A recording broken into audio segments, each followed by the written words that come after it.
Hi, and welcome back to my channel. Let's get into it.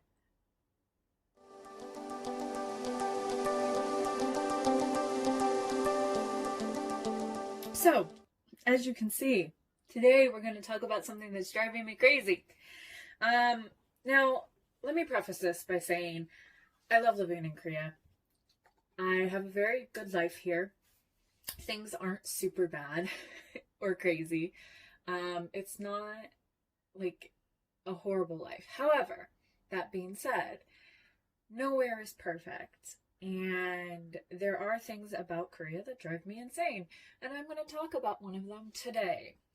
So I just read an article about how the Korean government just passed a bill that basically is going to prevent ride sharing companies from being able to uh, basically work here in Korea. So, like, some backstory for those who don't know.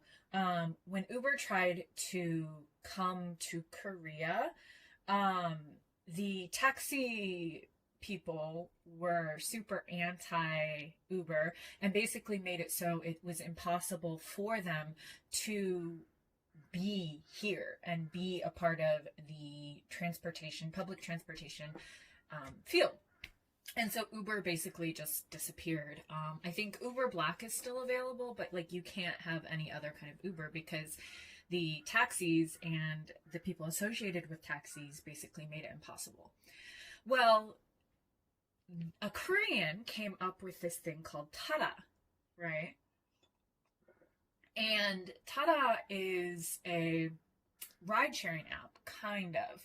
It's a van, 11 to 15 passengers, and it kind of got around this new law that prevented Uber from being here. And Tada was basically Uber, but a little different and safer. Okay. Extremely comfortable and safe and a lot more, comfortable is the word that I would use than taking a taxi or something like that. However, taxis and the taxi industry have been trying to fight the Tada company and get rid of their services, even though they technically are within the law, and the government did say that they were within the law. The government did just pass, according to this article, a bill that basically is saying that now it's illegal for 11 to 15 passenger vans to like perform these ride sharing kind of activities, right? And what pisses me off about this is the fact that ride sharing apps have proven to be safer for women, at least in Korea, because a lot of the times what you get with taxis, what you get with taxis is a lot of the people who can't find jobs elsewhere. Not all taxi drivers are horrible, but a good freaking chunk of them are shit. They'll refuse you service because they don't think you're going far enough, or you're going too far and they don't want to go there. They will refuse you service if you're a foreigner. They will refuse you service if you're a woman. They'll refuse you service if they'll just refuse you service for so many reasons, right? And they keep getting away with it, even though there are laws that say they can't and you should report them and this and this and this, and nothing actually happens. It drives me crazy. And then the other thing is taxis, and this is something I hear from my students as well, my female students. Taxi drivers are creepy. A good chunk of them sit there and will say sexual things to you or try to touch you so you don't sit in the front seat. You never sit in the front seat in a taxi if you're a woman here.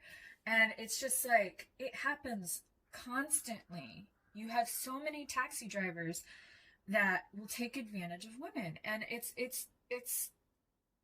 appalling, honestly. I just so being a woman and taking a taxi here is just unless I'm completely sober and it's like middle of the day, even then I don't take a taxi. I try not to. I try to take the bus or the subway because taxis here are just so unreliable and kind of scary, honestly. And they're fighting to prevent places like Tata, which isn't perfect, but it's pretty damn good. It's an application that you have on your phone, and you can say if something was inappropriate. You can say if you were uncomfortable. You can get this person fired. Where with taxis, you just hail a cab, and they have like a 3-strike rule, and it's a hot mess. And even then, like you don't know if anything's going to actually happen to this taxi driver.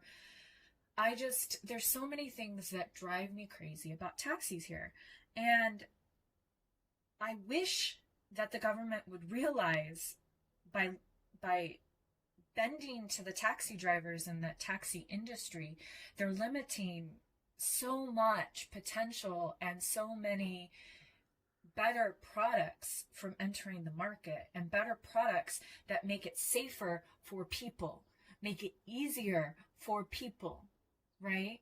Like you have Kakao Talk taxi, but literally I was in a taxi one time because I broke my ankle, right? I had to take a taxi to work for a month. But I was in this taxi and the taxi driver got in an accident. Still charged me the full fare.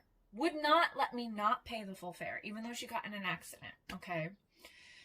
And I reported her to Kakao Taxi. Absolutely nothing happened. Nothing. Okay?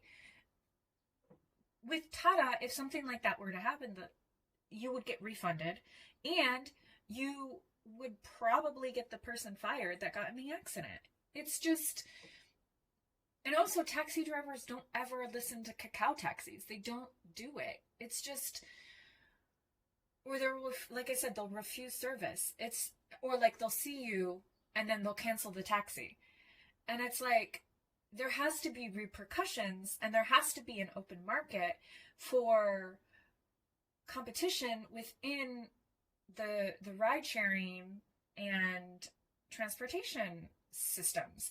Because I'm sorry, taxis are not safe. Taxis are not the end all be all for getting around. I hate taxis. Hate them.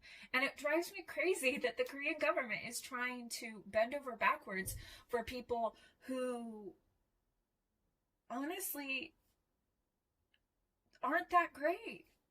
Like, yeah, it's cheap. Taxis are super cheap, but I'd rather pay more for a service that I know is going to be rendered, and a service that is going to be safe as a woman, than I would a service where I could potentially be sexually assaulted or sexually harassed, or completely told, no, I'm not even going to take you there because it's too close, or it's too far, or I don't want to go that way.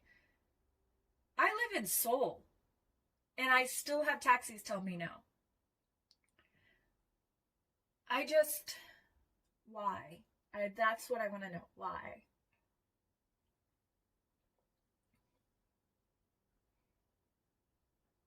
I don't know. This has been my rant about taxis. I'm sorry. But I love you guys, and I'll see you in my next video, okay? Bye.